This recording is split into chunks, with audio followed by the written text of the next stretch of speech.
I've been cutting my hair for over a year now, since March of 2020. And recording this right now, I've never been more self-conscious of what my hair looks like. But anyways, let's get this show on the road. Now, let's get this also out of the way. I am not a professional.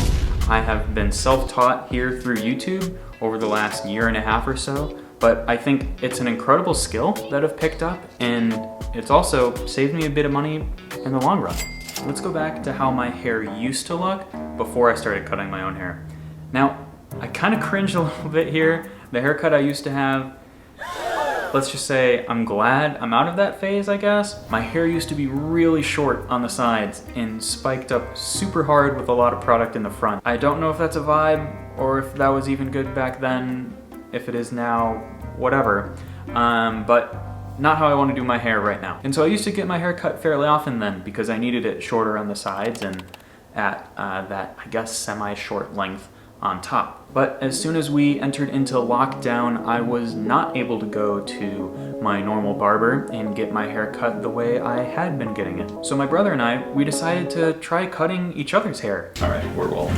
Okay, so time to die. I think we've all always had this thought of, could I cut my own hair? Do I want to cut my own hair? Oh God, it's scary as heck to cut your own hair. All of these thoughts sort of flood through your mind. But honestly, the first time we cut each other's hair, I don't think it went that bad. At least we were able to recreate what we had for haircuts at the time. Yikes.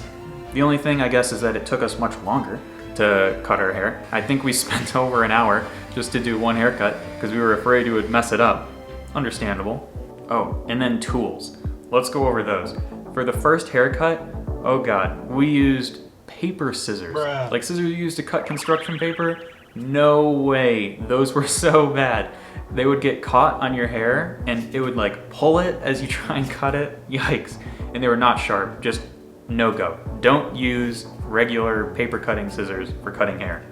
But thankfully, the one tool I did have was a beard trimmer or facial hair razor, and this actually worked. I was able to set different lengths for it, and it comes with different guards, and that was great at doing the fades or the shorter hair on the sides and back. And that is what I still use today because it is an actually proper tool, not crappy scissors like you get at Target or wherever.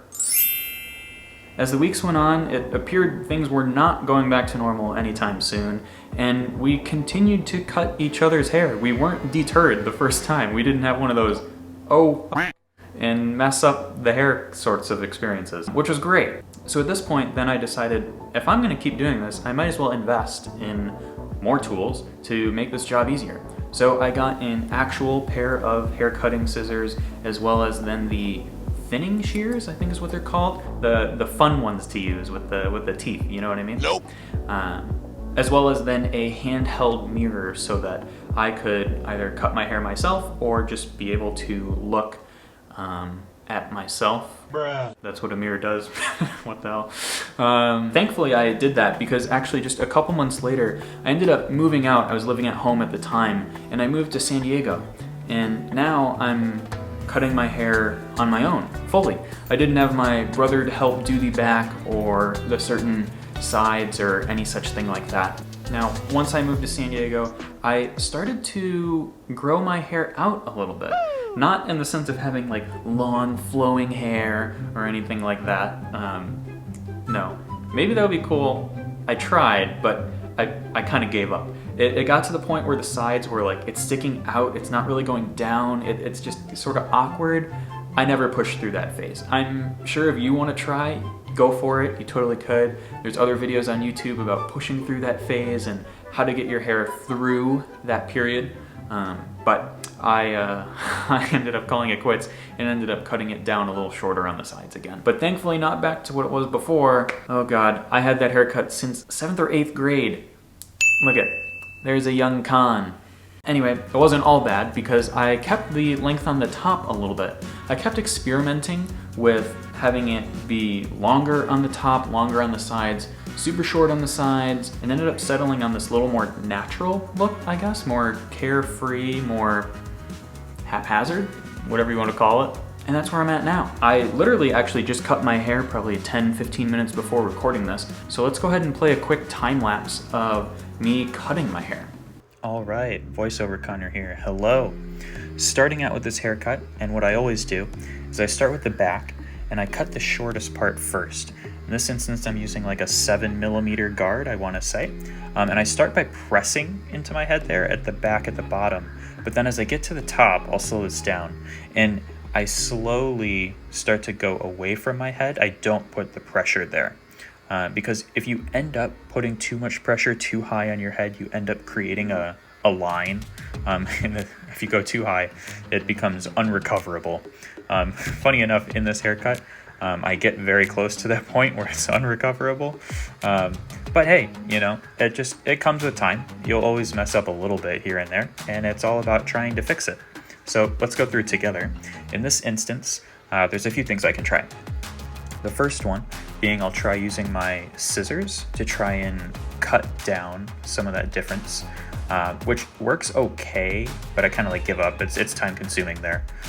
So I try using my hand as a guide, but in this instance, like my fingers are too thick, so it's hard in this instance. So after this, I end up trying one last thing. And thankfully this works. I use a higher guard, and again, doing that slow pull away from my head to smooth this out. And because I'm using a higher guard, it works to smooth that guy out like that. So this is what I end up doing. Sure, it's not perfect, but it's definitely good enough for me until my hair grows back in. And then I will do my next fade lower instead of going up to the height I did here. So the final thing I'm going to do in this haircut is I'm going to use my thinning shears, my favorite scissors, and just thin out the top of my hair a little bit. I kind of like the contrast I've got going right now with longer length on top and shorter on the sides. The fade between them is good enough for me. When my hair grows in thicker on the side, it'll look a little better. And that's going to do it for this guy.